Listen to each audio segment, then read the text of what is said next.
Nunca pensé que una matrícula pudiera destruirme. No un mensaje de texto, no una llamada anónima, no el perfume equivocado en una camisa. Una matrícula. 4 letras y 3 números que conocía de memoria porque los había visto salir de mi garaje durante años, todas las mañanas, puntualmente, como todo lo demás en mi vida. Eso fue lo que me cambió para siempre. Algo tan pequeño, tan ordinario, tan absolutamente concreto. Antes de continuar, suscríbete al canal. Activa la campanita porque todos los días tenemos nuevas historias. Deja tu like y cuéntanos en los comentarios desde qué ciudad nos estás viendo. Aquella tarde era martes, un martes 14 de noviembre. Me lo sé con exactitud porque soy un hombre de fechas. Llevo 26 años trabajando con números, con balances, con cuentas que deben cuadrar al céntimo, y esa precisión se me ha filtrado en la sangre de una manera que ya no distingue lo profesional de lo personal. Mi nombre es Germán Valverde Ochoa. Tengo 53 años. Soy el responsable financiero de Indumetálica Castilla S.A., una empresa de componentes industriales con sede en Valladolid. Y ese martes salí de la oficina a las 6:15 de la tarde después de revisar los cierres mensuales con mi equipo. Yolanda me había llamado a las 5:10. Lo sé porque el registro de llamadas lo guardo, no por desconfianza, sino porque así funciona mi cabeza. Archivo, ordeno, clasifico. Me dijo que estaba en Zamora, en casa de su madre. Que Esperanza no se encontraba del todo bien. Nada grave, pero que prefería quedarse a cenar allí y volvería al día siguiente por la mañana. Le dije que no se preocupara, que yo me arreglaba. La llamada duró 4 minutos y 22 segundos. 1 hora después circulaba por la calle Reconquista. No iba buscando nada. Tomé esa calle porque llevaban semanas con obras en la avenida de Salamanca y era el desvío que hacía cada vez que salía tarde del trabajo. Lo había recorrido decenas de veces, cientos tal vez. Esa calle no tenía ningún significado especial para mí hasta aquella noche. El Hotel Castilla está a mano derecha, a unos 200 metros de la intersección con la calle Duque. Es un hotel de 3 estrellas, funcional, sin pretensiones. No es el tipo de lugar al que uno va a celebrar un aniversario. Tampoco es el tipo de lugar en el que uno pensaría esconderse, reflexioné después. O quizás sí lo es precisamente por eso. Por lo anónimo, por lo corriente, por lo poco que llama la atención. Vi el coche antes de procesar lo que estaba viendo. Era un Seat León gris, matrícula 4817 KBN, aparcado en el carril de parada justo frente a la entrada del hotel. Lo vi y mi pie levantó el acelerador sin que yo se lo ordenara, porque esa matrícula no era cualquier matrícula, era la de Yolanda. Era el coche que yo mismo había llevado al taller 3 semanas antes para cambiarle los neumáticos delanteros. Era el coche que debería estar en Zamora, a 94 kilómetros de allí. Me quedé sin aire, no de golpe. Fue más lento que eso. Fue como cuando uno está revisando una columna de números y encuentra una cifra que no debería estar ahí. El cerebro la ve, la procesa, la rechaza, vuelve a mirarla, frena, recalcula. No puede ser. Y sin embargo está ahí, inamovible, indiferente a lo que uno necesite que sea. Rodeé la manzana. Aparqué en la calle paralela, en un hueco entre 2 furgonetas de reparto. Apagué el motor y me quedé quieto. No llamé a Yolanda. No sé por qué no lo hice en ese primer momento. Podría haberlo hecho. Podría haber marcado su número, escuchado su voz, y quizás habría habido una explicación. Quizás. Pero algo en mí, ese instinto que uno afina después de décadas leyendo balances donde las cifras mienten con elegancia, me dijo que esperara, que no moviera nada todavía, que observara. Esperé 40 minutos. 40 minutos son mucho tiempo cuando el silencio es lo único que te acompaña. Apagué la radio. Mantuve la mirada fija en la entrada del hotel a través del parabrisas. Pasaron 3 taxis. Un grupo de jóvenes caminando deprisa con el cuello hundido en las chaquetas. Una mujer con un perro pequeño que se detuvo un momento junto a una papelera antes de seguir su camino. El frío de noviembre empezaba a colarse por las juntas de las puertas, aunque el motor llevaba ya mucho rato apagado. Y entonces salieron. Yolanda primero, con el bolso colgado del hombro izquierdo, ese bolso marrón oscuro que le regalé por su 46 cumpleaños y que ella tenía costumbre de acariciar distraídamente con los dedos cuando estaba pensando en otra cosa. Un gesto que yo había visto 1000 veces en el salón de casa, en el coche, en la mesa de algún restaurante, sin entender jamás que llegaría un día en que lo recordaría de esta manera. Detrás de ella salió un hombre que yo no conocía, alto, con una chaqueta oscura, el pelo ligeramente canoso en las sienes. Tendría unos 40 y tantos años. Caminaban juntos sin ninguna prisa. No se tomaron de la mano al salir. No hicieron nada llamativo. Pero había en su manera de moverse una familiaridad tranquila, una comodidad entre los dos que no se aprende en una tarde ni en un mes. Se detuvieron junto a los coches aparcados frente al hotel. Él dijo algo que yo no podía escuchar. Ella sonrió. Yo no respiraba. Me quedé allí, con las dos manos apoyadas sobre el volante, mirando cómo Yolanda abría su coche, arrancaba, salía del carril y desaparecía por la calle Reconquista con toda la calma del mundo. El hombre se alejó en dirección contraria, calle abajo sin mirar atrás, y yo me quedé solo en aquella calle, en aquel frío y en aquel silencio, sosteniendo una certeza que no había pedido y que ya no podía devolver. 27 años de matrimonio. Y yo acababa de descubrir que la llamada de las 5:10, los 4 minutos y 22 segundos, la voz tranquila diciéndome que estaba en Zamora cuidando a su madre, había sido una mentira construida con una precisión que solo se consigue con práctica. Arranqué el coche, conduje hasta casa, calenté algo en el microondas sin mirar lo que era, me senté en el sillón del salón y estuve casi 1 hora mirando la pared sin ver absolutamente nada. En el dormitorio, sobre la cómoda de Yolanda, había una cajita de cartón donde ella guardaba tarjetas de visita de contactos del trabajo. Llevaba allí meses. Yo nunca le había prestado la menor atención. Esa noche tampoco. Todavía no sabía que tendría que hacerlo. Esa noche no dormí. Me quedé en el sillón hasta las 3 de la madrugada con el televisor encendido sin volumen, mirando imágenes que no registraba. A las 3:15 fui al dormitorio. Me acosté en mi lado de la cama y estuve tumbado con los ojos abiertos hasta que el cielo empezó a aclararse por el borde de las persianas. Cuando sonó el despertador a las 7:15, me levanté como si nada hubiera cambiado, porque eso fue lo que decidí hacer, no cambiar nada, todavía. Hay algo que conviene entender de mí antes de seguir adelante. No soy un hombre impulsivo, nunca lo he sido. Los que me conocen en el trabajo lo saben. Cuando aparece un problema en los balances, cuando una cuenta no cuadra o un proveedor presenta una factura que no se sostiene, yo no levanto la voz ni golpeo la mesa. Me siento, lo analizo, lo reviso desde todos los ángulos posibles y solo actúo cuando tengo la certeza de que cada paso que voy a dar tiene un suelo firme debajo. Esa manera de funcionar me costó décadas construirla. Y aquella madrugada, sentado en la oscuridad de mi salón, ya sabía que iba a necesitarla entera. Pero antes de contarle lo que hice, necesito contarle quién era el hombre que aquella noche descubrió esa matrícula en la calle Reconquista. Porque eso importa.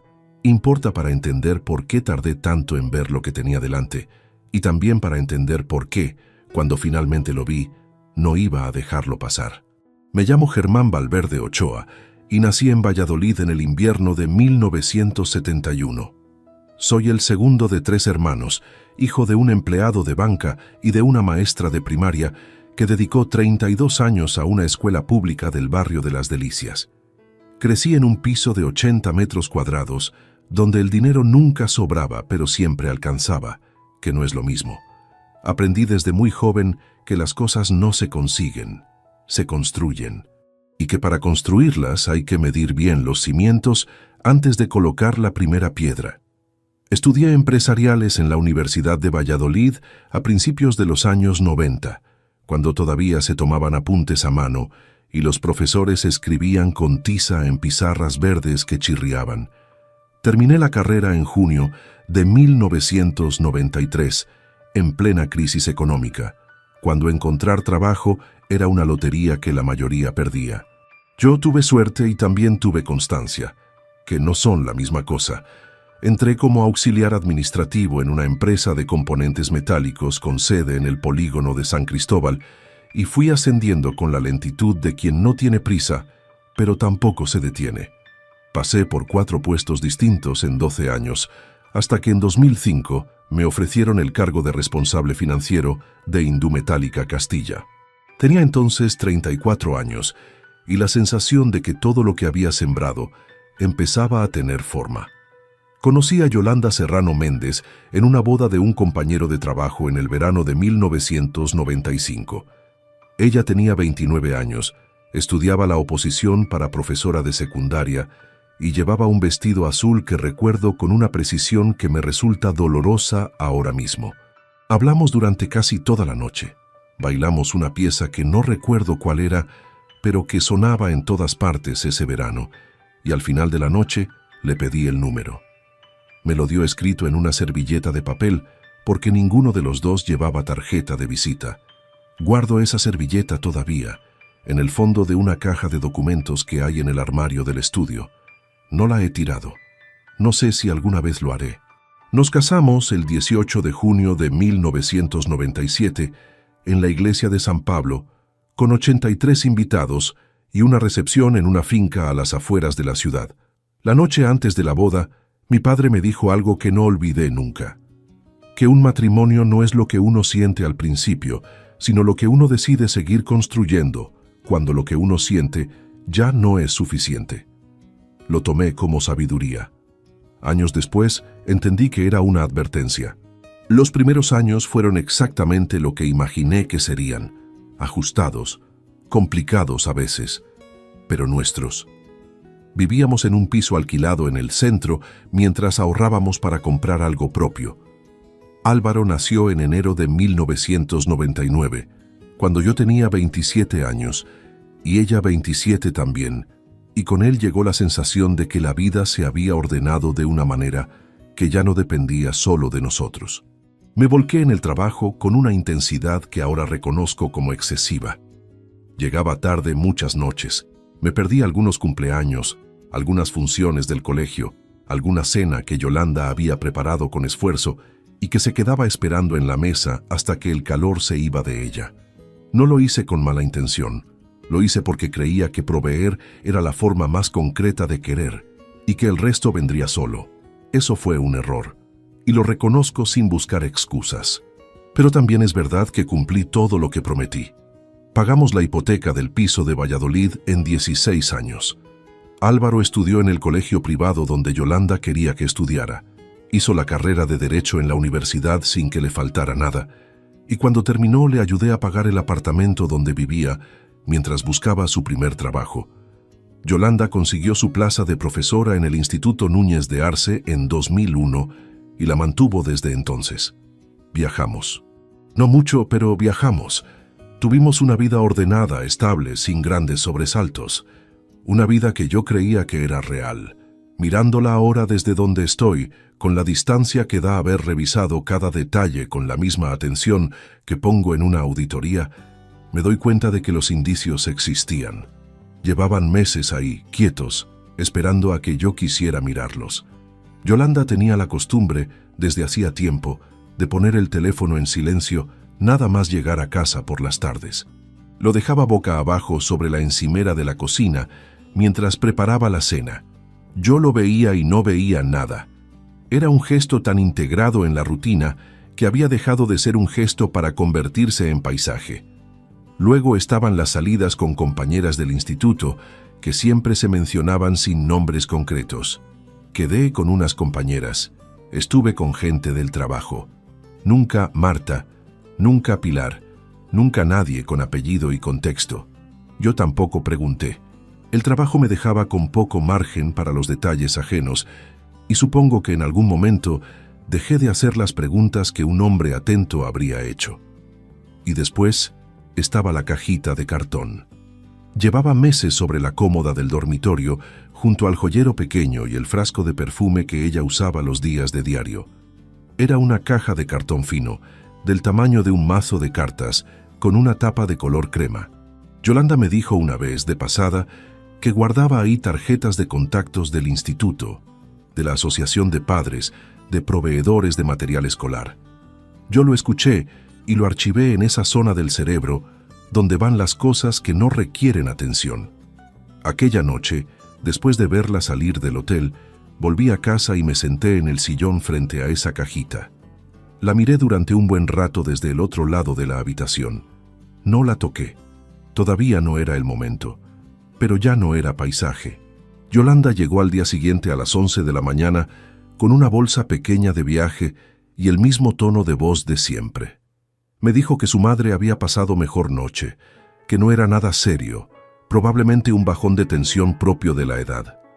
Se sirvió un café, me preguntó si había comido bien, revisó el correo que había llegado y siguió con su miércoles como si el martes anterior no hubiera existido. Yo también seguí con el mío. Le respondí con normalidad. Le pregunté por Esperanza con el tono de preocupación que ella esperaba. Desayuné frente a ella sin que me temblara un músculo de la cara. Llevo décadas sentado frente a directivos que me presentan cuentas maquilladas con la convicción de que nadie va a detectar los ajustes. He aprendido que la mejor manera de obtener información no es confrontar, sino observar, y que quien cree que no está siendo vigilado actúa con una naturalidad que lo revela todo. Esa mañana empecé a observar de verdad, y lo que encontré, cuando me permití mirar hacia atrás con los ojos limpios, fue una cantidad de evidencias que llevaban meses acumuladas frente a mí, con una paciencia que me resultó casi insultante. No eran pistas escondidas ni señales cifradas, eran gestos cotidianos que yo había clasificado como ruido de fondo porque nunca me detuve a procesarlos. Un responsable financiero que detecta en 15 minutos una irregularidad en una cuenta de gastos variables tardó casi 2 años en ver lo que tenía delante en su propia casa. Eso no es algo fácil de escribir, pero es exactamente lo que ocurrió. El primer recuerdo que emergió con claridad fue una tarde de un sábado de finales de agosto. Yo estaba en el estudio revisando unos informes de cierre trimestral cuando sonó el teléfono fijo del salón. Lo cogió Yolanda. Escuché su voz, el tono inicial de conversación normal, y luego un silencio breve seguido de un «Mamá, ahora no puedo hablar, te llamo luego», dicho con una suavidad forzada que no registré en ese momento. Volví a mis informes. Lo archivé como una de esas llamadas breves que no requieren atención. Semanas después, en una cena familiar en casa de los suegros, Esperanza me comentó de pasada que había intentado llamar a Yolanda ese sábado de agosto para avisarle de que el frigorífico de la casa de Zamora se había estropeado y que necesitaba ayuda para mover unas cosas. La llamé al fijo y al móvil y no me cogió en todo el día, dijo Esperanza mientras servía la ensalada. Al final llamé a tu cuñada. Yolanda, sentada a mi derecha, no dijo nada. Pinchó un trozo de tomate y siguió comiendo. Yo tampoco dije nada. Archivé esa discrepancia en la misma carpeta mental donde van las cosas que no cuadran, pero que uno decide ignorar, porque cuadrar ciertos números tiene un precio que no siempre se está dispuesto a pagar. El segundo recuerdo llegó unos días después del primero. Una tarde de entresemana, Yolanda volvió a casa hacia las 8 diciendo que había tenido reunión de departamento. Me saludó desde el pasillo, fue directamente al baño, se dio una ducha antes incluso de cambiarse de ropa. En ese momento no le di ninguna importancia. Había días en que llegaba del instituto con la sensación de necesitar agua fría. Pero esa noche, cuando me abracé a ella antes de dormir, noté que olía a un jabón que no era el nuestro. No a perfume distinto, no a una colonia nueva, a jabón de hotel. Ese olor neutro, ligeramente antiséptico, que tienen los jabones envueltos en papel que uno encuentra en los cuartos de baño de establecimientos de paso. Lo registré, lo catalogué como probable y lo guardé. El tercer elemento tardó más en volver a la superficie, pero cuando lo hizo, fue con una nitidez que me dejó sin palabras. Hacía aproximadamente un año, durante una cena en casa con Álvaro un domingo por la noche, Yolanda mencionó de pasada que en el instituto Estaban haciendo una reforma en el ala de laboratorios, que había polvo por todas partes y que los trabajadores llevaban semanas entrando y saliendo. Lo dijo como quien comenta el tiempo. Álvaro asintió con esa manera suya de escuchar a medias que tenía desde adolescente. Yo pregunté si el ruido molestaba en clase. Ella dijo que ya se habían acostumbrado, y el tema murió ahí, en esa misma frase, sin que nadie lo retomara. Nunca más volvió a mencionar esa reforma, ni cuando terminó, ni para quejarse de los desperfectos, ni para comentar cómo había quedado. Una obra que llevaba semanas afectando su lugar de trabajo desapareció de su conversación como si nunca hubiera ocurrido. En ese momento no lo noté. Revisándolo ahora, la razón era evidente. La reforma no era un inconveniente. Era donde había conocido a alguien. Hubo también gestos más pequeños, menos narrativos pero igualmente reveladores para quien sabe leer entre líneas. Yolanda había empezado a cuidar su apariencia de una manera diferente a la de años anteriores. No dramáticamente, no con cambios que llamaran la atención, sino con esa sutileza graduada de quien ajusta algo sin querer que nadie note el ajuste. Se había cortado el cabello de una forma más cuidada. Había comprado ropa nueva que no era su estilo habitual. Usaba pendientes en días que antes reservaba para las salidas. Son detalles que por separado no significan nada. Juntos, y con lo que yo ya sabía, formaban un patrón tan claro como cualquier columna de cifras desequilibradas. Lo que más me costó admitir, y lo digo con la incomodidad de quien reconoce su parte en lo que ocurrió, es que una parte de mí eligió no ver. No por cobardía exactamente, sino por comodidad. La vida que teníamos funcionaba en su superficie, y cuestionar esa superficie significaba enfrentarse a la posibilidad de que lo que había debajo no tuviera solución sencilla. Tenía 53 años, una hipoteca pagada, una carrera construida ladrillo a ladrillo, y la certeza cómoda de que lo difícil ya había quedado atrás. Nadie quiere descubrir a estas alturas que el suelo en el que lleva décadas apoyándose tiene una grieta que siempre estuvo ahí. Pero la grieta estaba, y yo la había pisado 1000 veces sin mirar hacia abajo. La mañana en que Yolanda volvió de Zamora, mientras desayunábamos juntos en la cocina con la radio encendida de fondo y la luz de noviembre entrando por la ventana, me fijé en la cajita de cartón que ella llevaba en el bolso interior del abrigo. La sacó un momento para buscar algo. La sostuvo entre los dedos con esa naturalidad de quien maneja un objeto cotidiano y la volvió a guardar sin darle importancia. Era la misma cajita crema que llevaba meses sobre la cómoda del dormitorio. Ahora la llevaba encima. Tomé un sorbo de café y no dije nada. Pero algo en mi interior tomó nota de ese detalle con la precisión silenciosa de quien ya ha decidido que ha llegado el momento de empezar a documentar.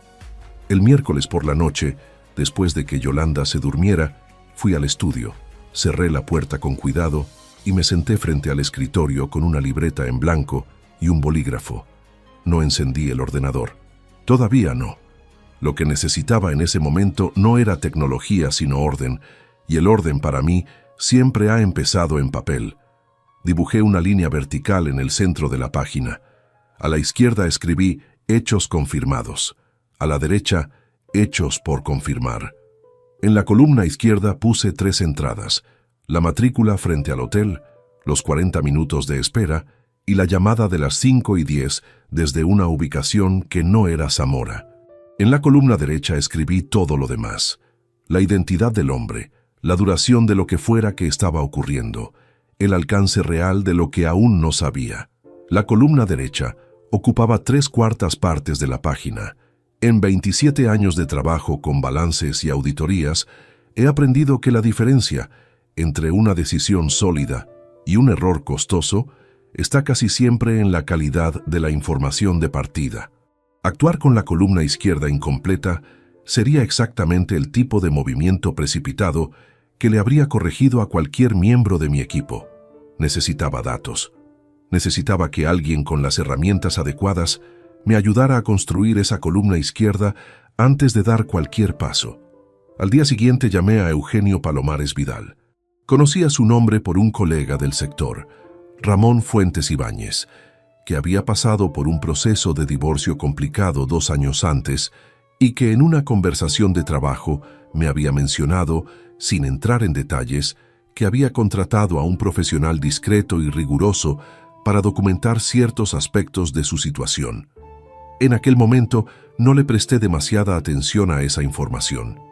La archivé, como hago con todo, sin saber que algún día la necesitaría.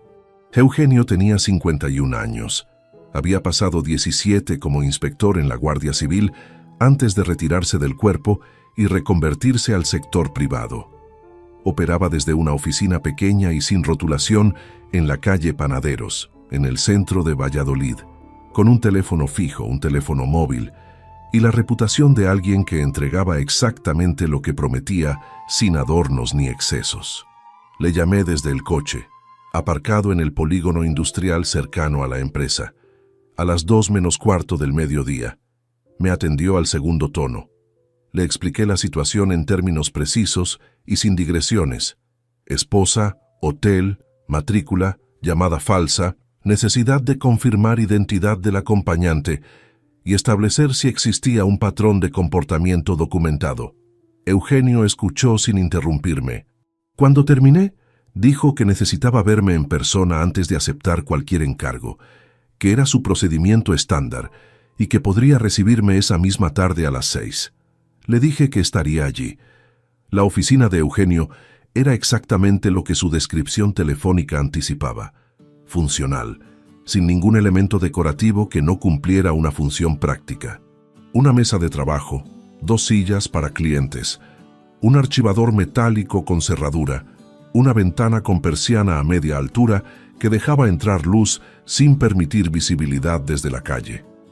Me dio la mano con firmeza, me señaló la silla frente a su mesa y sacó una libreta. «Cuénteme desde el principio», dijo, «con fechas si las tiene». Se las di todas. El registro de llamadas, la hora exacta, la calle, el modelo y matrícula del vehículo, la descripción física del hombre, los minutos de espera, la dirección en la que él se alejó al terminar. Mientras hablaba, Eugenio tomaba notas con una letra apretada y regular que me recordó a la caligrafía de los funcionarios de otra época. No levantó la vista de la libreta en ningún momento. Cuando terminé, repasó sus notas en silencio durante casi 1 minuto. «La descripción que me da del hombre», dijo finalmente. «¿Estás seguro de la chaqueta oscura y el cabello con canas en las sienes?» Le confirmé que sí. El león gris aparcado frente al Castilla aparece en mis registros de observaciones previas de la zona, dijo con la misma calma con que podría haber comentado el tiempo. No relacionado con su caso, sino con uno anterior en el mismo perímetro. Déjeme hacer unas verificaciones y en 72 horas le tendré al menos la identidad. Me cobró 300 euros por adelantado y me dijo que no lo llamara, que él me llamaría a mí.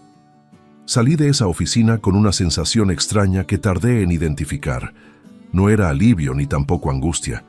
Era la sensación específica de haber cedido el control de una parte del proceso a alguien más capacitado para ejecutarla, que es algo que cualquier buen gestor sabe que debe hacer y que cuesta más de lo que parece cuando el asunto es personal. Durante esas 72 horas, seguí con mi vida con una normalidad que me exigió un esfuerzo considerable. Cené con Yolanda 2 noches seguidas. Vi con ella un programa de televisión que ninguno de los dos estábamos mirando de verdad. Hablé con ella de cosas cotidianas: la revisión del coche, una factura del seguro del hogar, la posibilidad de pasar las Navidades ese año en Zamora con Esperanza. Respondí a todo con la atención suficiente para parecer presente sin estarlo. El sábado a las 10:30 de la mañana sonó mi teléfono móvil con un número que no tenía guardado, pero que reconocí de inmediato. «Rodrigo Cifuentes Palma», dijo Eugenio sin preámbulos. 44 años, arquitecto autónomo con despacho en la calle del Rastro. En los últimos 2 años ha participado como contratista externo en varios proyectos de reforma de instalaciones educativas en la provincia. Entre ellos la reforma del ala de laboratorios del Instituto Núñez de Arce, que se ejecutó entre febrero y junio de este año. Me quedé en silencio. el Instituto Núñez de Arce, el mismo centro donde Yolanda llevaba enseñando desde 2001. La misma reforma que ella había mencionado una sola vez en una cena dominical con Álvaro y que nunca había vuelto a aparecer en ninguna conversación. ¿Cuánto tiempo lleva teniendo acceso a esa información?, pregunté. Lo suficiente para decirle que el vínculo entre ambos no comienza en la reforma, dijo Eugenio. Eso es lo que acabo de verificar. Hay registros de coincidencia en el mismo establecimiento que se remontan a 22 meses antes de que yo colgara el teléfono con usted. 22 meses, casi 2 años. Eugenio me propuso ampliar el encargo para documentar desplazamientos, horarios y coincidencias de forma sistemática durante las siguientes semanas. Le dije que sí. Le dije que necesitaba todo en formato escrito, con fechas, horas y referencias cruzadas. Me respondió que así era como trabajaba siempre. Colgué el teléfono y permanecí sentado en el coche durante varios minutos sin moverme. 22 meses. Eso significaba que mientras yo revisaba balances de cierre, mientras pagaba la carrera de Álvaro, mientras organizaba las cuentas del hogar con la misma meticulosidad de siempre, todo aquello ya estaba ocurriendo, con plena conciencia, con planificación, con la cobertura de una llamada telefónica de 4 minutos y 22 segundos que sonaba completamente normal. Era solo la primera capa, y ya era suficiente para saber que debajo había más. Pasaron 12 días desde la llamada de Eugenio, 12 días en los que la vida en casa siguió con una cadencia que desde fuera habría parecido perfectamente ordinaria. Las mañanas con el café, los desayunos breves antes de salir cada uno por su lado, las cenas en las que hablábamos de lo que había que hablar sin decir nada de lo que realmente estaba ocurriendo. Yolanda corregía exámenes en el sofá con las piernas recogidas bajo el cuerpo, como llevaba años haciéndolo. Yo leía o revisaba documentos en el estudio. Todo igual, todo completamente distinto. Eugenio me llamó un jueves a las 4 de la tarde. Tenía el informe listo y prefería entregármelo en persona. Esa misma tarde, a las 6, estaba sentado frente a su mesa con una carpeta de cartón azul marino entre las manos que pesaba más de lo que su grosor justificaba. El informe tenía 23 páginas, fotografías con fecha y hora impresas en el margen inferior, registros de desplazamiento, coincidencias documentadas en 11 fechas distintas a lo largo de las últimas 7 semanas.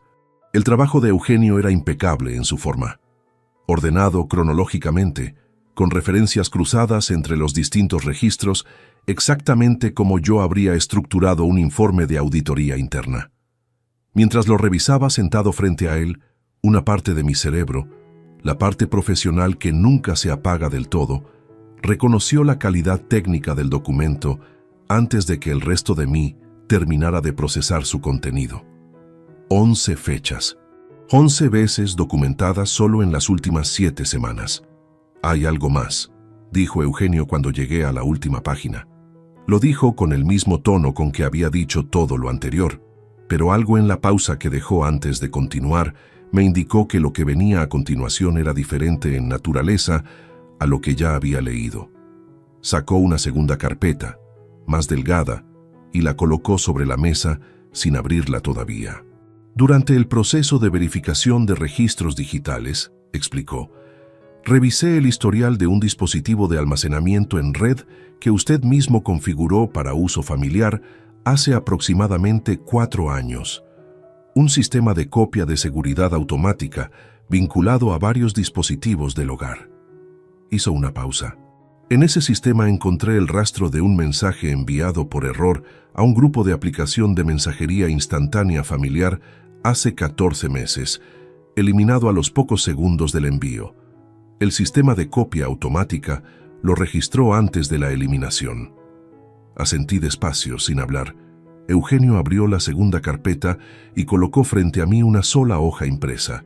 Era la captura del mensaje, una conversación entre 2 números, con fecha y hora en el encabezado. El primer número era el de Yolanda. El segundo terminaba en los mismos 4 dígitos que el teléfono de Álvaro, que yo me sabía de memoria, porque era el mismo desde que le compramos el primer contrato de línea cuando entró en la universidad. Leí el mensaje de Yolanda primero. Era largo. No voy a reproducirlo en su totalidad porque hay partes que todavía no soy capaz de poner en voz alta sin que algo dentro de mí se tensione de una manera que no controlo del todo. Pero el contenido esencial era una confesión. Le contaba a Álvaro la existencia de Rodrigo, le pedía discreción, le explicaba que no era algo que hubiera buscado, sino algo que había ocurrido y que la hacía sentir de una manera que llevaba años sin sentir. Le pedía comprensión, le pedía silencio. Luego leí la respuesta de Álvaro, 4 palabras y media línea, sin signos de exclamación, sin alarma, sin el menor rastro de conflicto moral. Solo esto: mamá, cuídate. Papá nunca va a enterarse. Me quedé quieto. No fue un proceso gradual como la primera vez frente al hotel, cuando el cerebro rechazó la información antes de aceptarla. Esta vez fue instantáneo y total, como cuando uno abre una puerta esperando encontrar una habitación y descubre que al otro lado no hay nada, que el suelo termina ahí mismo y que el paso que estaba a punto de dar no tenía dónde apoyarse. El bolígrafo que sostenía entre los dedos lo deposité sobre la mesa sin ruido. Vi cómo lo hacía como si los dedos no fueran del todo míos. La hoja impresa seguía frente a mí, perfectamente estática, con aquellas palabras impresas en una tipografía de pantalla que no había cambiado ni un milímetro desde que la había leído por primera vez. Escuché el ruido de la calle a través de la persiana a media altura, un motor de moto acelerando en la distancia, el pitido lejano de algún vehículo. Fijé la vista en el borde inferior de la hoja, en el número de página impreso en pequeño, el 2 de 2, como si ese detalle absurdo e insignificante fuera lo único que el cerebro era capaz de procesar en ese instante. Papá nunca va a enterarse. Álvaro tenía 25 años. Había terminado la carrera de Derecho hacía menos de un año.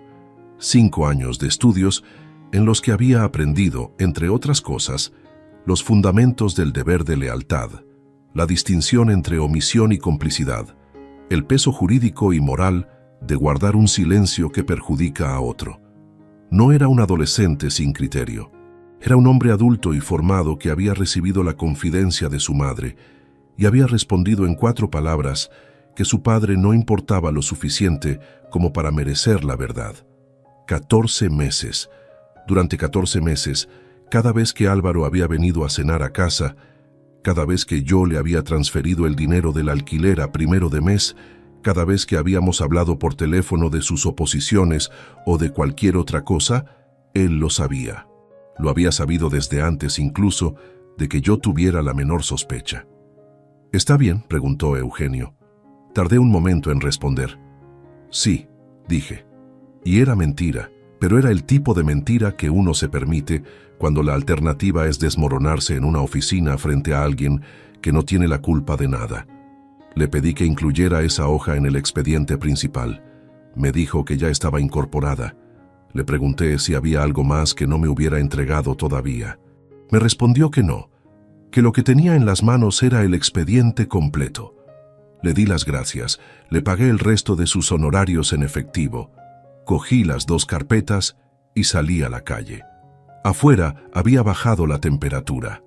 Era ya casi de noche, y el frío de noviembre golpeaba de frente en la calle Panaderos con esa humedad particular que tiene Valladolid en otoño, que se mete entre la ropa y llega hasta los huesos antes de que uno tenga tiempo de abotonarse el abrigo. Caminé hasta el coche sin apresurarme. Abrí el maletero, guardé las 2 carpetas debajo de la manta de emergencia que llevaba desde hacía años sin haberla necesitado nunca. Cerré el maletero con cuidado. Me senté al volante. Puse las manos sobre él y las mantuve ahí sin arrancar, mirando el salpicadero sin ver nada en particular. Pensé en Álvaro a los 6 años, aprendiendo a montar en bicicleta en el Parque de las Moreras, con esa concentración obstinada que tenía para las cosas que quería dominar. Pensé en él a los 16 discutiendo conmigo por las notas de matemáticas, con esa rabia adolescente que en aquel momento me exasperaba y que ahora habría dado cualquier cosa por recuperar porque era honesta, porque era directa, porque era exactamente lo contrario de lo que acababa de leer en aquella hoja impresa. Papá nunca va a enterarse. Arranqué el coche. Conduje hacia casa con las ventanas bajadas a pesar del frío, necesitando el aire, necesitando algo que no tuviera el olor cerrado de aquella tarde. En algún punto del trayecto me di cuenta de que lo que sentía no era furia. Era algo más tranquilo y más pesado que la furia, algo parecido a la certeza de quien revisa una cuenta y descubre que el saldo real lleva tiempo siendo negativo sin que nadie lo hubiera anotado. Lo que vendría después no iba a ser solo por Yolanda, y eso cambiaba el alcance de todo lo que estaba preparando. No entré a casa esa noche. Llegué al portal, aparqué en el sitio de siempre, apagué el motor y me quedé ahí. Las luces del salpicadero se apagaron en secuencia y el interior del coche quedó en penumbra. Desde la calle llegaba el sonido amortiguado de la ciudad a esa hora. Coches pasando despacio, una conversación lejana entre dos personas que no podía ver, el golpe metálico de una persiana que alguien bajaba en el edificio de enfrente. Miré la puerta del portal, el código de entrada que sabía de memoria desde hacía 16 años. El buzón con nuestros dos apellidos impresos en una etiqueta que ya tenía el borde despegado por el paso del tiempo. No fui capaz de bajar del coche. No era miedo. No era indecisión sobre lo que iba a hacer, porque eso ya estaba decidido con una claridad que no me dejaba margen de duda. Era otra cosa. Era la conciencia repentina y completamente física de que al otro lado de esa puerta estaba una mujer que llevaba 22 meses construyendo una vida paralela a la nuestra, y un hijo que lo había sabido durante 14 de esos meses y había elegido guardar ese saber con la misma tranquilidad con que uno guarda una cosa que no tiene ningún valor sentimental. Recliné el respaldo del asiento un par de centímetros. Miré el techo del coche. En los 26 años que llevaba trabajando en finanzas, había atravesado situaciones profesionales que en su momento me parecieron las más difíciles que tendría que enfrentar. La crisis de 2008, cuando tuve que presentarle a la junta directiva de Indumetálica un plan de ajuste que implicaba reducir la plantilla en un 20% y sabía que detrás de cada número había una familia. La auditoría externa de 2016, cuando un error de clasificación contable de años anteriores salió a la superficie en el peor momento posible, y tuve que reconstruir 3 ejercicios fiscales en paralelo mientras la empresa seguía operando. Situaciones en las que el suelo temblaba, pero había un procedimiento, un protocolo, una secuencia lógica de pasos que seguir. Esto no tenía protocolo. Esto era un hombre de 53 años, sentado en el interior de un Volkswagen, aparcado frente a su propio portal, con 2 carpetas de cartón en el maletero que contenían la documentación detallada de algo que no debería haber tenido que documentar nunca, y con una hoja impresa grabada en la memoria con una fidelidad que habría agradecido no tener. 4 palabras escritas por su hijo con la misma naturalidad con que se manda un mensaje recordando comprar pan. Pensé en Álvaro. No en el Álvaro de los últimos años, el joven licenciado con sus oposiciones y su apartamento pagado y sus certezas de los 25. Pensé en el niño que aprendió a montar en bicicleta en el Parque de las Moreras un sábado de primavera, con esa expresión de concentración absoluta que ponía cuando algo le costaba y no estaba dispuesto a rendirse. Pensé en el muchacho de 12 años al que enseñé a hacer el nudo de la corbata frente al espejo del baño, la mañana antes de la primera comunión de un primo, los dos apretados en ese espacio pequeño, él mirándome en el reflejo con una atención que entonces me pareció simplemente práctica y que ahora, desde aquí, tenía un peso completamente distinto. Pensé en las tardes de sus años universitarios, en que me llamaba para hablar de sus dudas sobre el derecho procesal, sobre si las oposiciones merecían el esfuerzo, sobre qué rama del derecho tenía más futuro. Y yo lo escuchaba desde el despacho de la empresa, con la agenda abierta delante y una parte de la cabeza en el siguiente punto del orden del día, pero siempre cogía la llamada, siempre la cogía. Y él lo sabía, y no dijo nada. Noté que algo se me acumulaba detrás de los ojos, con una presión que reconocí antes de que ocurriera. Llevaba días funcionando en modo de análisis, con la temperatura emocional controlada por debajo del umbral en que las cosas se vuelven inmanejables, y en ese momento, solo en el coche con el frío de noviembre filtrándose por los bordes de las ventanillas, el mecanismo cedió. No fue un llanto convulso. No fui ese tipo de hombre esa noche, aunque tal vez habría sido más sano serlo. Fueron lágrimas lentas y silenciosas que caían sin que yo hiciera ningún esfuerzo por detenerlas ni por acelerarlas. Las dejé caer. Miré por el parabrisas la fachada de mi edificio y las dejé caer durante el tiempo que necesitaron, sin ponerle nombre a lo que sentía, porque ponerle nombre habría requerido elegir entre varias cosas que dolían de maneras diferentes, y no tenía energía para ese ejercicio. Luego se detuvieron solas. Me limpié la cara con el dorso de la mano. Miré el reloj del salpicadero. Las 11:48. Llevaba casi 3 horas en ese coche. Pensé en Yolanda entonces, y lo hice de una manera que no esperaba. No con rabia, con algo parecido a la tristeza contenida de quien revisa un contrato que creyó sólido y descubre que las cláusulas fundamentales nunca existieron. Hubo un tiempo en que Yolanda y yo éramos un equipo sin necesidad de llamarlo así. Los primeros años del piso alquilado, cuando el dinero ajustaba justo, y los dos trabajábamos para que el mes llegara a su fin con algo de dignidad. Las noches con Álvaro recién nacido, turnándonos sin quejarnos porque los dos entendíamos que aquello era provisional y que al otro lado de ese cansancio había algo que merecía el esfuerzo. Hubo momentos reales. No me los estoy inventando ahora para suavizar lo que vino después. Existieron. Y precisamente porque existieron, lo que ella construyó en paralelo durante 22 meses tenía una dimensión que iba más allá de la traición en sí misma. Era el desperdicio deliberado de algo que los dos habíamos tardado años en levantar. A medianoche tomé una decisión que no había planificado conscientemente, pero que en ese momento me pareció la única razonable. No iba a cambiar nada en mi comportamiento hasta que el proceso estuviera completamente preparado. Ni una pregunta, ni un gesto fuera de lo habitual, ni una variación en la rutina que pudiera activar la alarma de alguien que llevaba meses muy atenta a preservar la normalidad de la superficie. Iba a entrar en ese portal, iba a subir en ese ascensor, iba a acostarme en esa cama, y mañana iba a desayunar café frente a Yolanda con la misma expresión de siempre. Y mientras tanto, iba a construir lo que había que construir. Bajé del coche. El frío de la calle golpeó de frente, limpio y directo, y lo agradecí.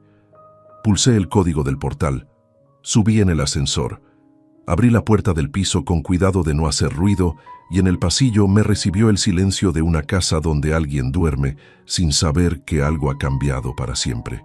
Colgué el abrigo, fui a la cocina, bebí un vaso de agua de pie junto al fregadero, mirando por la ventana las luces de los edificios del barrio. En el dormitorio, Yolanda dormía con la respiración pausada de siempre. Fui al estudio, cerré la puerta, encendí el ordenador y empecé a trabajar. Aquella noche no dormí. Pero a diferencia de otras noches anteriores en que el insomnio había sido una derrota, esta vez fue una elección completamente deliberada. Me senté frente al ordenador del estudio con la puerta cerrada y empecé a hacer lo único que sabía hacer mejor que cualquier otra cosa en el mundo: revisar números. Durante 26 años de carrera, había auditado empresas con cuentas mucho más complejas que las de un hogar familiar.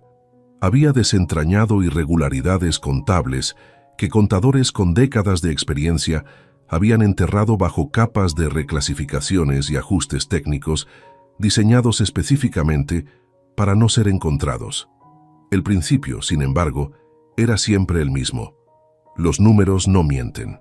Las personas que los manejan sí pueden mentir, pero los números en sí, si uno sabe dónde buscar y tiene la paciencia de cruzar cada referencia con su correspondiente, siempre acaban contando la verdad. Abrí la plataforma de banca en línea con las credenciales de la cuenta conjunta que Yolanda y yo compartíamos desde hacía 16 años. Era la cuenta donde ingresábamos los dos nuestros salarios y desde la que se domiciliaban todos los gastos del hogar: hipoteca ya pagada, suministros, seguros, compras cotidianas. Una cuenta que yo revisaba con regularidad para el control del presupuesto familiar, pero que nunca había auditado con la metodología que ahora iba a aplicar. Descargué los extractos de los últimos 6 años en formato de hoja de cálculo. 642 páginas de movimientos. Los importé en el programa de análisis que usaba habitualmente en el trabajo y empecé a estructurarlos por categorías, exactamente como habría hecho con las cuentas de un proveedor sospechoso de duplicar facturas. El primer filtro fue por importe, movimientos de entre 100 y 300 euros, no asociados a ningún proveedor domiciliado habitual. Aparecieron 73 registros en 6 años. Los exporté a una hoja separada y los ordené cronológicamente. El segundo filtro fue por frecuencia, movimientos hacia el mismo número de cuenta de destino. Ahí fue donde la irregularidad tomó forma con una claridad que me resultó casi incómoda por lo evidente. 28 de esos 73 movimientos compartían el mismo número de cuenta de destino, una cuenta asociada a una tarjeta de prepago no vinculada a ningún titular identificable en los registros del banco. Los importes variaban, 140 euros en una fecha, 220 en otra, 180 en otra. Ninguno lo suficientemente elevado para activar ningún mecanismo de alerta. Todos lo suficientemente espaciados para parecer gasto ordinario sin categoría fija. Saqué la calculadora. Sumé los 28 importes uno por uno, aunque el programa ya me daba el total automáticamente. Lo hice a mano porque necesitaba que cada cifra pasara por mis dedos antes de aceptar el resultado. 6.840 euros en 22 meses. Prácticamente el mismo periodo que Eugenio había documentado como duración del vínculo entre Yolanda y Rodrigo Cifuentes. Crucé las fechas de los movimientos con el calendario del informe de Eugenio. De los 28 registros, 21 coincidían con un margen de entre 1 y 3 días, con fechas en que Eugenio había documentado encuentros o desplazamientos.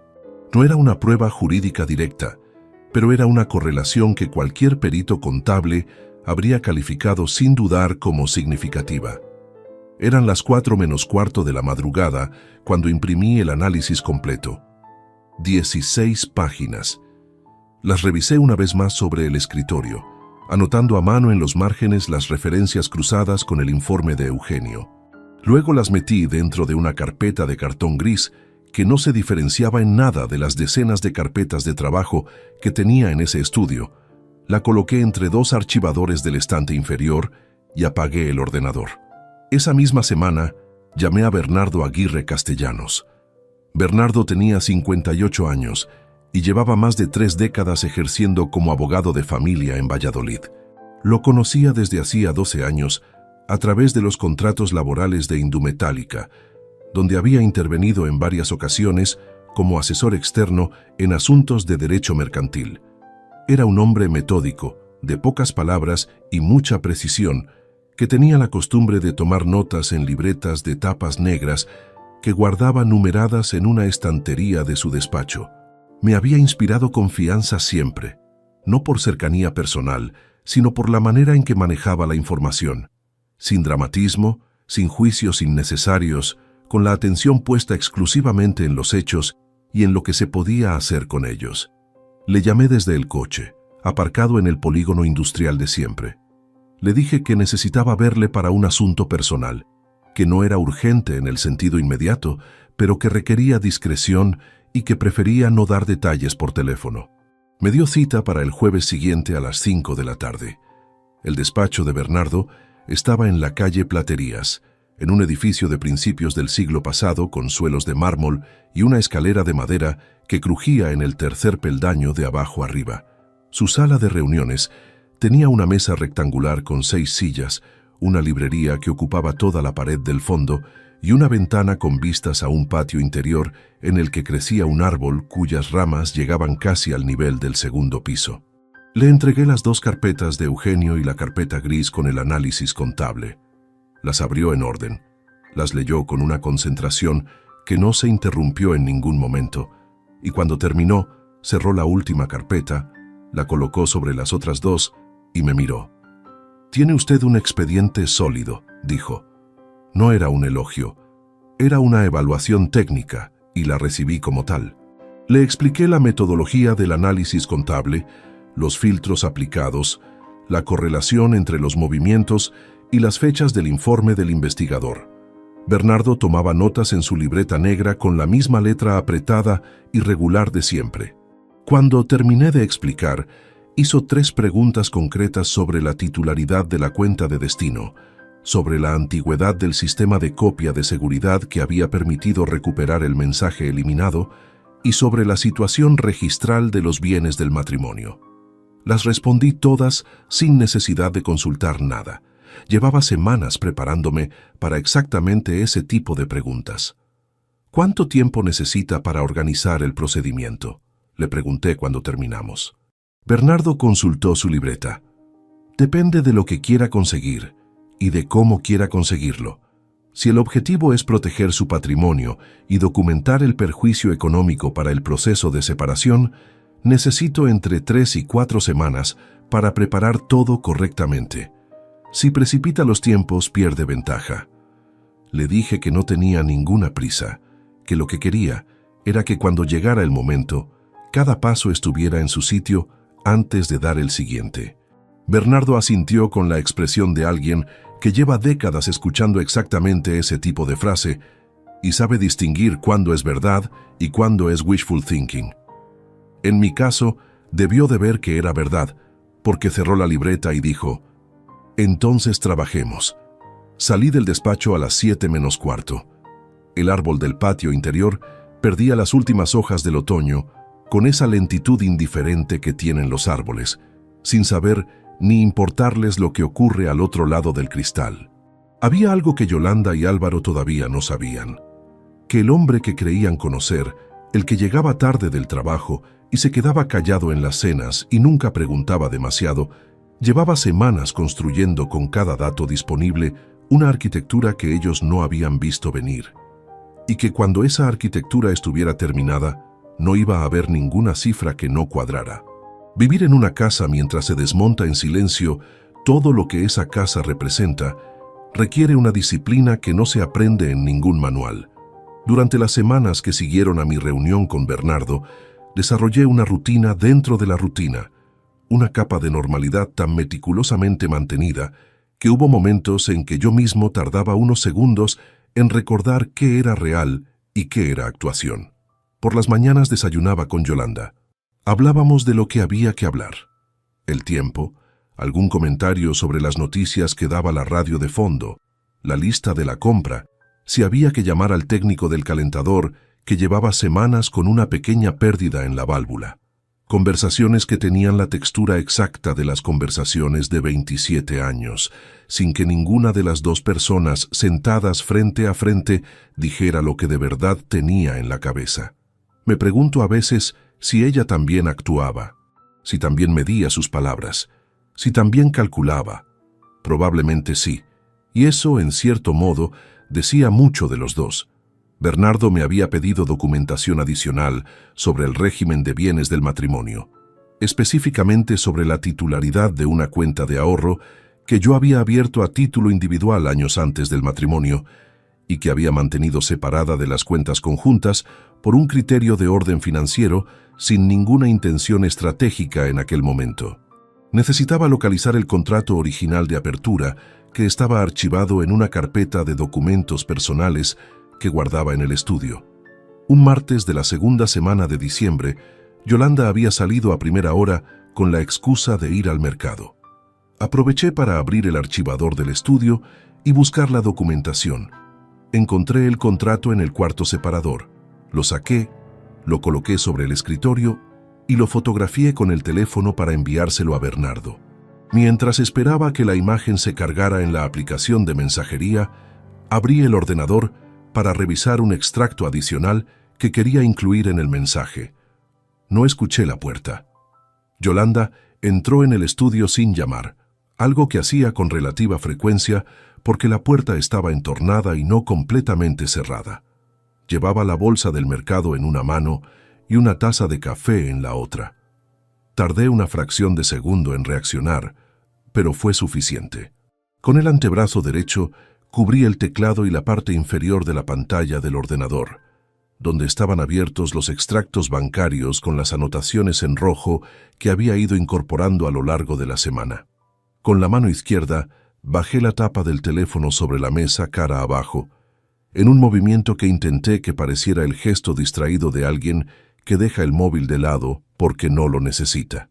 «Te he traído café», dijo Yolanda, y depositó la taza en el único espacio libre del escritorio, junto al archivador abierto.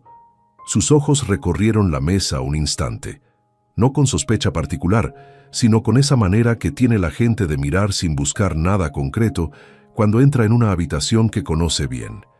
Vi cómo su mirada pasaba por el archivador, por el contrato que seguía encima del escritorio, por el borde de la pantalla que no cubría mi antebrazo.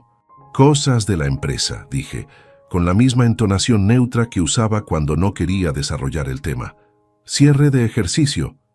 Yolanda asintió sin preguntar nada más. Dio media vuelta y salió del estudio con la misma naturalidad con que había entrado. Sus pasos se alejaron por el pasillo hacia la cocina. Escuché el ruido de la bolsa del mercado depositándose sobre la encimera, el abrir y cerrar de la nevera. Me quedé quieto unos segundos después de que sus pasos se hubieran alejado lo suficiente. El corazón me latía a un ritmo que no era el habitual, aunque nada en mi postura ni en mi expresión lo habría revelado. Cerré el extracto en el ordenador, cerré la sesión de banca, guardé el contrato en su carpeta, devolví la carpeta al archivador y cerré el cajón con llave. Lo que me perturbó no fue el susto en sí, fue darme cuenta de que había sido un fallo de procedimiento completamente evitable. Un responsable financiero que trabaja con información confidencial no deja la puerta entornada. Ese error lo habría corregido en cualquiera de mis colaboradores antes de que tuviera consecuencias. Que lo hubiera cometido yo, en mi propio entorno, significaba que el desgaste de mantener esa doble cadencia durante semanas estaba empezando a filtrarse en los detalles. Esa tarde, antes de que Yolanda volviera del instituto, reorganicé el estudio. La carpeta gris con el análisis contable y las 2 carpetas de Eugenio desaparecieron de los estantes y pasaron al maletero del coche, dentro de una bolsa de tela que se confundía con el material de trabajo habitual que yo transportaba habitualmente entre la oficina y casa. A partir de ese día, todas las llamadas a Bernardo y cualquier revisión de documentación sensible se harían exclusivamente desde el coche, aparcado en el polígono industrial de la avenida de Burgos, con las ventanas subidas y el motor en marcha para que la calefacción mantuviera una temperatura soportable. Ese mismo protocolo me salvó 3 días después. Yolanda encontró en el bolsillo interior de mi abrigo, mientras lo colgaba en el perchero del recibidor, porque yo lo había dejado olvidado sobre la silla, una nota manuscrita con un número de cuenta y 3 cifras anotadas debajo. Me la trajo a la cocina con una expresión que no era acusatoria, sino simplemente funcional, la de alguien que devuelve un objeto encontrado sin haberle prestado demasiada atención. «Se te había caído esto del abrigo». La miré. Era una nota de trabajo real, un número de cuenta de un proveedor de indumetálica con 3 importes pendientes de conciliar que había anotado a mano en una reunión de la semana anterior. No tenía ninguna relación con nada de lo que estaba gestionando en paralelo. Pero durante el segundo en que sus dedos sostuvieron ese papel frente a mí, antes de que mi cerebro terminara de procesar su contenido, algo en el pecho se me apretó con una intensidad que no esperaba. «Del trabajo», dije. «Gracias». La guardé en el bolsillo del pantalón y seguí preparando la cena como si nada. Esa noche, después de que Yolanda se durmiera, estuve sentado en el sillón del salón a oscuras durante casi 1 hora, no revisando nada, no planificando ningún paso siguiente. Solo sentado, el piso en silencio, las luces apagadas, el resplandor tenue que entraba por las rendijas de la persiana, dibujando líneas pálidas en el suelo del salón. Hubo un momento, lo confieso porque es parte de lo que ocurrió y sería deshonesto omitirlo, en que cogí el teléfono y busqué el número de Yolanda en la lista de contactos. Me quedé mirando la pantalla con el dedo a 1 centímetro de la pantalla y el nombre de ella iluminado en el centro. No para insultarla, no para confrontarla antes de tiempo. Solo porque había una parte de mí, la parte que llevaba 27 años construyendo algo que creía sólido, que todavía quería que hubiera una explicación diferente, una que no obligara a desmontar todo lo que habíamos edificado. Apagué la pantalla. Dejé el teléfono sobre el cojín del sofá. No había ninguna explicación diferente. Había 6.840 euros, 11 fechas documentadas, 26 meses de registros y 4 palabras escritas por mi hijo con una tranquilidad que todavía me pesaba en algún lugar que no tenía nombre anatómico preciso. Lo que sí había era un proceso en marcha cuidadosamente construido que en pocos días estaría listo. Y Yolanda iba a cenar en casa el 18 de diciembre. Esa era la fecha que llevaba marcada en la agenda desde hacía 3 semanas, aunque ella todavía no lo sabía. Era nuestro aniversario de boda. 27 años desde aquel 18 de junio en la iglesia de San Pablo, con 83 invitados y una tarde de verano que olió a azahar y a futuro. Bernardo me había dicho que para esa fecha tendría todo en orden, y yo le había tomado la palabra. La semana anterior a la cena, Bernardo me llamó para confirmar que el expediente estaba completo. Me dijo que tenía preparado el requerimiento formal y que podía presentarlo en cualquier momento a partir de la fecha que yo indicara. Le dije que el 18 de diciembre era la fecha. Hubo una pausa breve al otro lado de la línea. ¿Está seguro de que quiere hacerlo en casa?, preguntó. Completamente, respondí. No le expliqué por qué. Él tampoco insistió. Esa era una de las cosas que apreciaba de Bernardo. Sabía cuándo una decisión ya estaba tomada y no servía de nada someterla a revisión posterior. Llamé a Álvaro el jueves anterior. Le dije que quería que viniera a cenar el sábado, que tenía algo que comentarle sobre unos documentos de la herencia de mi padre que requerían su opinión como licenciado en Derecho. Era una excusa plausible. Mi padre había fallecido 3 años antes y quedaban algunos flecos administrativos que Álvaro sabía que yo gestionaba sin prisa. Me dijo que sí sin preguntar nada más. Su voz sonó tranquila. La voz de alguien que no espera otra cosa que una cena de sábado con sus padres. El sábado 18 preparé la cena yo mismo. Un guiso de lentejas que era el plato favorito de Álvaro desde niño. Pan comprado esa mañana en la panadería de la calle Claudio Moyano. Una botella de Ribera del Duero que había guardado sin saber para qué ocasión sería. Mientras cocinaba, Yolanda puso la mesa con esa eficiencia doméstica de siempre, cubiertos en su sitio exacto, servilletas dobladas, las 2 velas del centro que usábamos en las cenas con Álvaro, porque a ella le gustaba la luz cálida.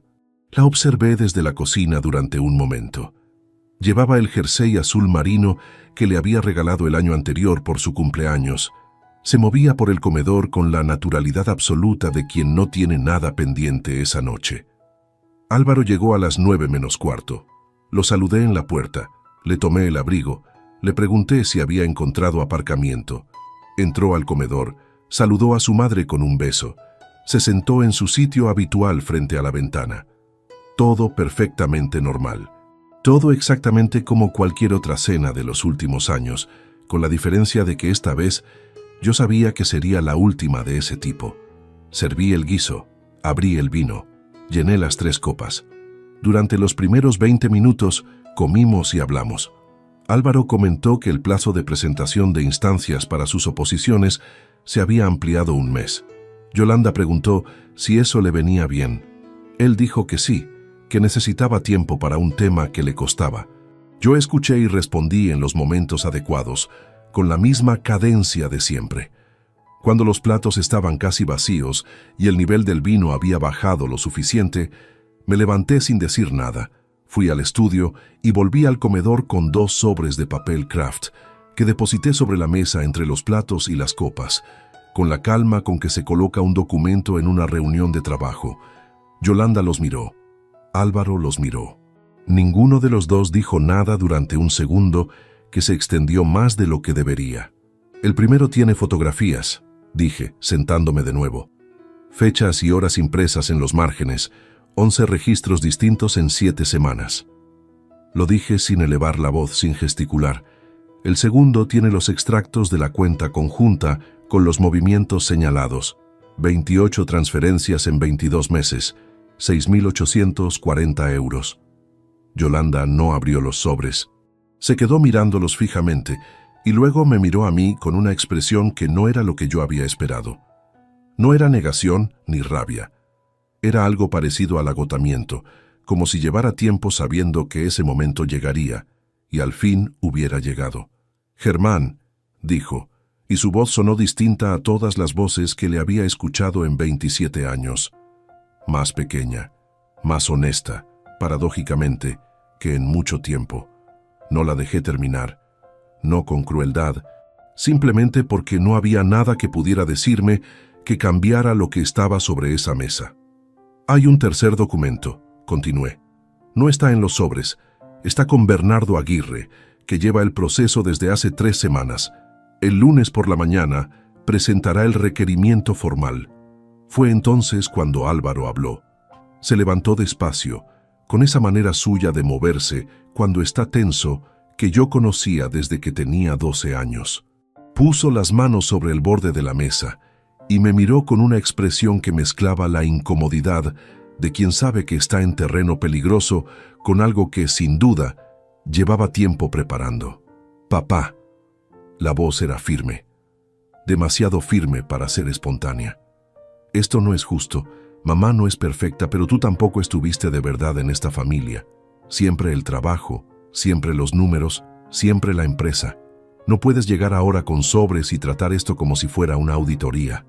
Lo miré, no con rabia, con algo más frío y más duradero que la rabia, con la mirada de quien lleva semanas esperando exactamente esas palabras y ha tenido tiempo de sobra para decidir cómo recibirlas. «Siéntate, Álvaro». No se sentó de inmediato. «Sé que lo sabías», dije. «Desde hace 14 meses. Leí tu respuesta. 4 palabras. Las sé de memoria». El color le cambió en la cara de una manera que no pudo controlar. Yolanda cerró los ojos. El comedor quedó en un silencio que tenía densidad propia, con el crepitar pequeño de las 2 velas como único sonido en toda la estancia. Álvaro se sentó. No añadió nada más. Yolanda empezó a llorar en silencio, sin aspavientos, con las manos sobre el mantel y la vista fija en los sobres que no había abierto. No le pregunté nada. No necesitaba su versión de los hechos porque los hechos ya estaban documentados con una solidez que no dependía de ninguna versión.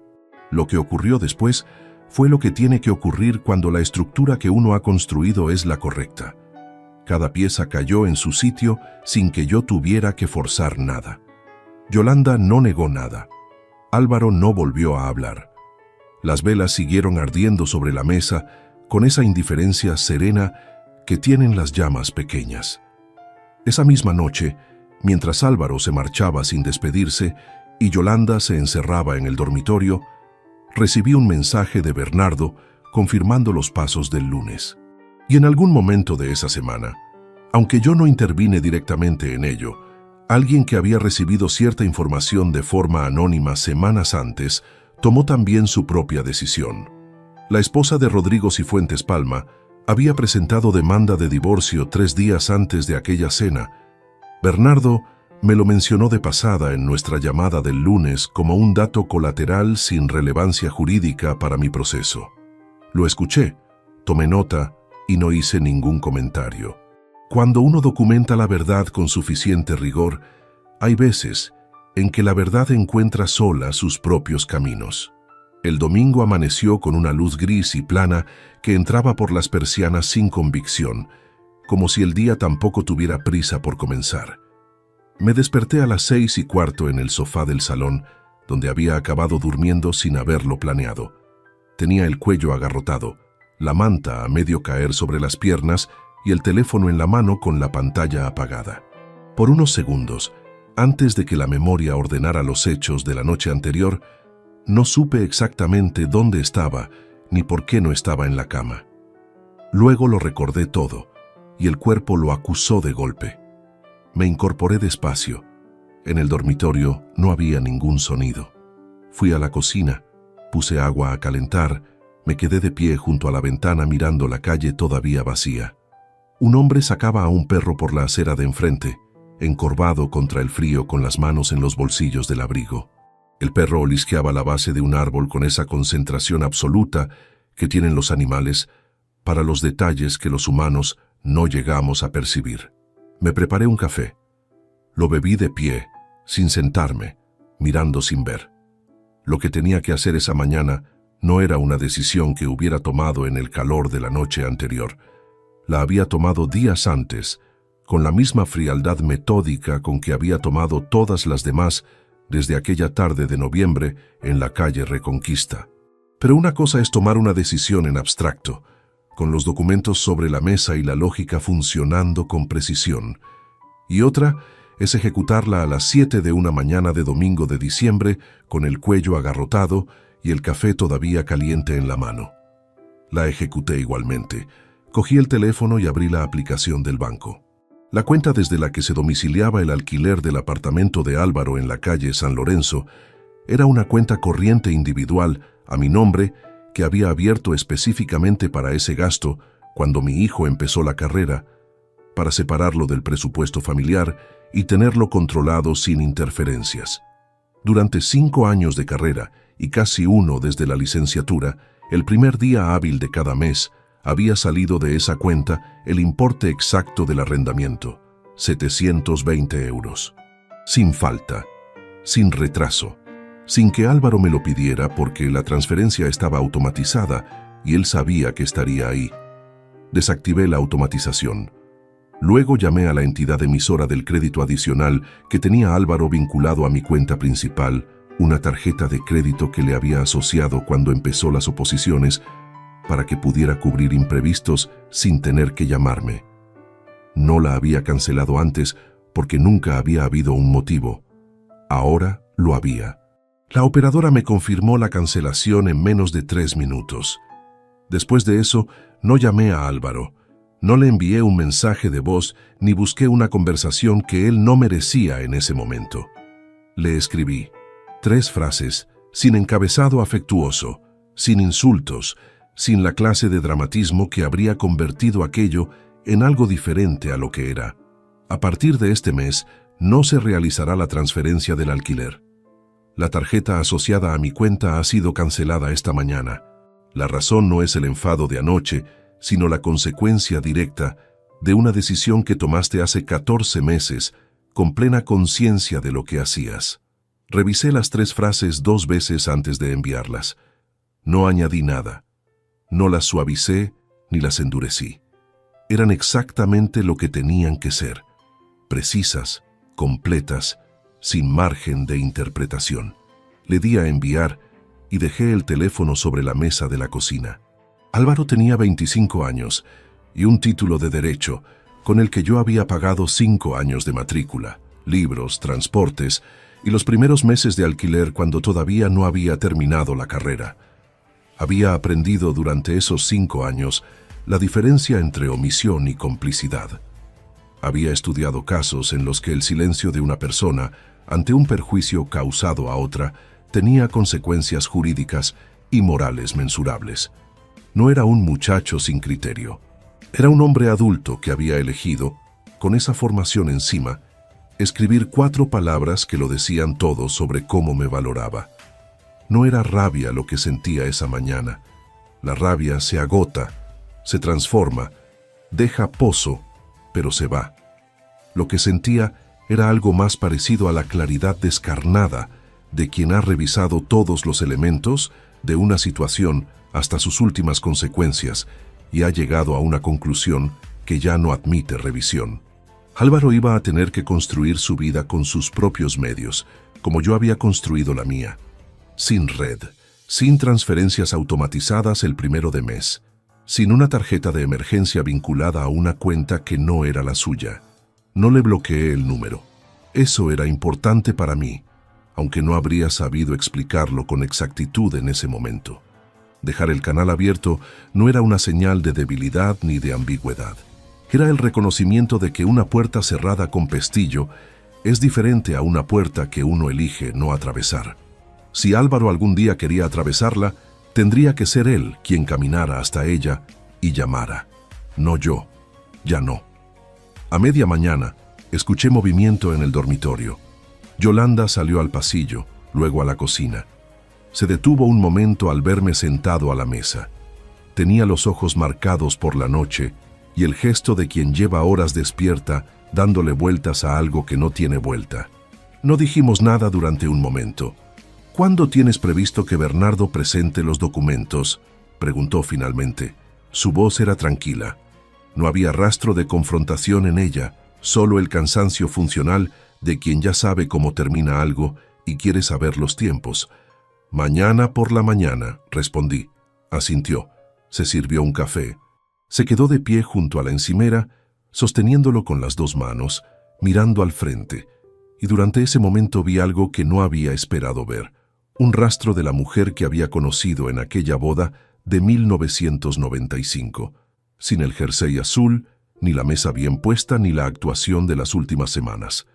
Solo una persona de 48 años, parada en una cocina que de un día para otro había dejado de ser lo que creía que era. No me ablandé, pero tampoco lo ignoré. Hay personas que confunden el no ablandarse con no ver.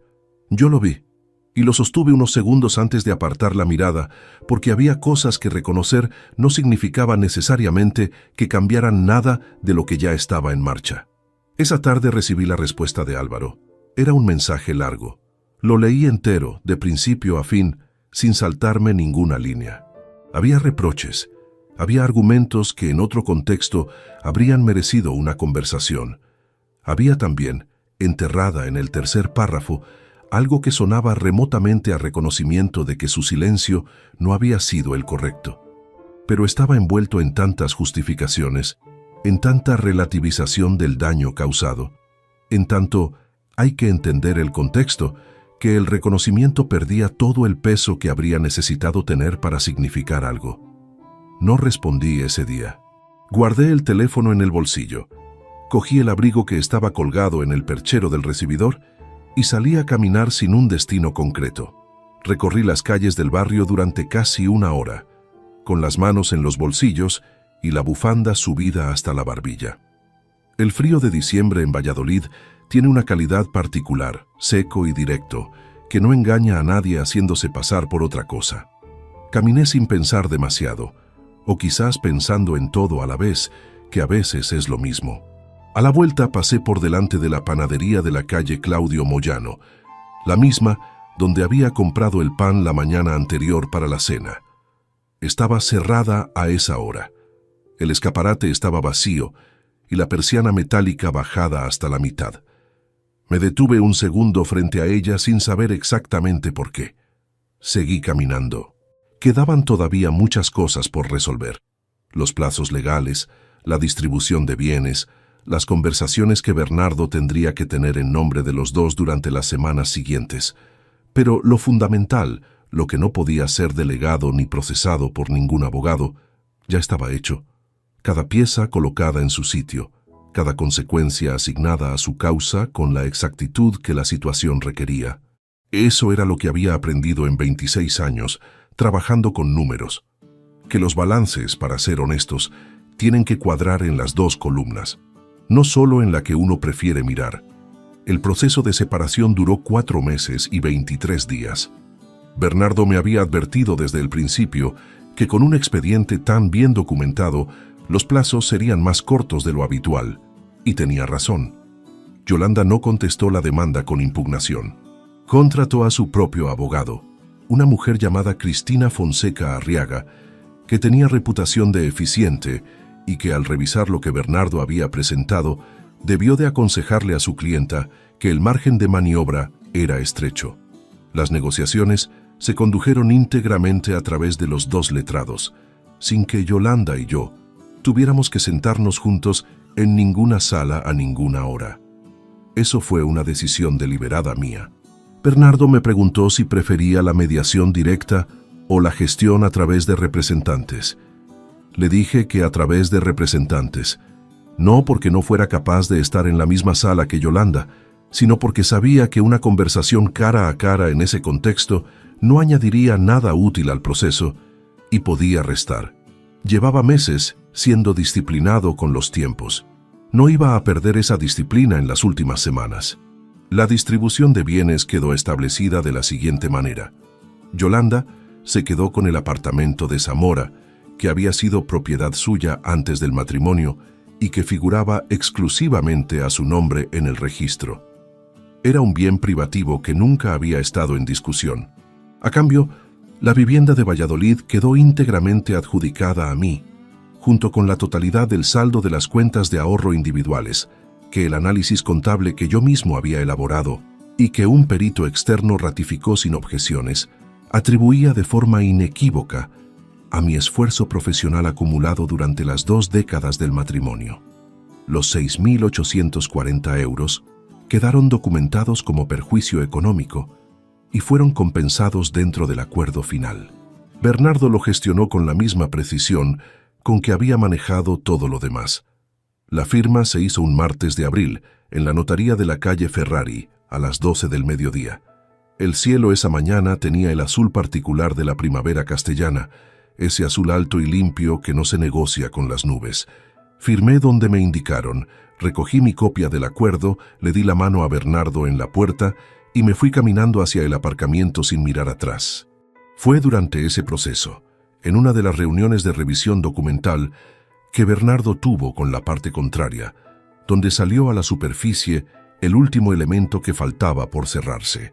Cristina Fonseca, al revisar las fechas de las ausencias documentadas en el informe de Eugenio, mencionó que algunas de ellas no podían verificarse mediante el testimonio de la madre de Yolanda, Esperanza Méndez Ruano, porque la propia señora había confirmado en una conversación con el equipo de Bernardo que su hija no había estado en Zamora en varias de esas fechas. No lo dijo con intención de perjudicar a nadie. Lo dijo porque Esperanza era una mujer de 74 años, que no entendía del todo los mecanismos legales de lo que estaba ocurriendo y que, cuando alguien le preguntó directamente, respondió con la honestidad desconcertante de quien no tiene nada que ocultar porque nunca supo que había algo que ocultar. Con esa confirmación, el único flanco que teóricamente podría haber cuestionado la fiabilidad del expediente quedó sellado sin que yo hubiera tenido que hacer nada para sellarlo. Durante esos 4 meses y 23 días, seguí viviendo en el piso de Valladolid. Yolanda se marchó a casa de una amiga durante el proceso y luego a Zamora definitivamente. El piso quedó en silencio, un silencio diferente al que había conocido en las noches en que me quedaba solo, mientras ella estaba supuestamente fuera. Este era un silencio que me pertenecía, sin doble fondo, sin nada debajo. Me acostumbré a él con una rapidez que al principio me sorprendió y que luego entendí. No era una adaptación nueva, sino el reconocimiento de algo que ya existía. Durante años había vivido rodeado de ruido de fondo que llenaba el espacio sin llenarlo de verdad. El silencio real cuando llegó no resultó vacío, sino exactamente lo contrario. De Álvaro no tuve noticias directas durante ese tiempo. Supe por su tía, la hermana de Yolanda con quien yo siempre había tenido buena relación, que había conseguido un trabajo como asesor en un despacho pequeño de la ciudad, suficiente para cubrir sus gastos básicos. No era lo que había imaginado para él, probablemente, pero era suyo, y construido desde cero, que era la única manera en que algo llega a tener peso real. No lo llamé, no cerré la puerta, pero tampoco la empujé. Eso también era una decisión, y era la correcta. Hubo una tarde de mediados de mayo en que me senté en el estudio con una taza de café, y abrí el cajón inferior del archivador, donde antes guardaba las carpetas del expediente, ya trasladadas al despacho de Bernardo para archivo. El cajón estaba vacío. Lo miré durante un momento, no con alivio especialmente, sino con la sensación tranquila de quien comprueba que un trabajo ha quedado terminado sin flecos ni pendientes. En el estante de al lado estaba la libreta de tapas negras, donde yo había anotado la primera noche, la columna de hechos confirmados y la columna de hechos por confirmar. La cogí, la abrí por esa primera página. La columna derecha, la que aquella noche ocupaba 3/4 partes de la página, estaba ahora cruzada línea a línea con anotaciones posteriores, fechas, referencias, confirmaciones. Cada incógnita resuelta, cada dato verificado. Cerré la libreta y la guardé de nuevo en el estante. Una mañana de finales de mayo, fui al trabajo por el trayecto habitual. Las obras de la avenida de Salamanca llevaban tiempo terminadas, pero había incorporado la calle Reconquista a mi ruta de forma permanente durante los meses del proceso porque era más directa y me ahorraba un semáforo. Ese hábito había quedado integrado en la rutina sin que yo lo hubiera planificado. Pasé por delante del Hotel Castilla a las 8:15 de la mañana, con el sol de mayo entrando oblicuo por el parabrisas y la radio encendida con las noticias del día. El hotel estaba igual que siempre.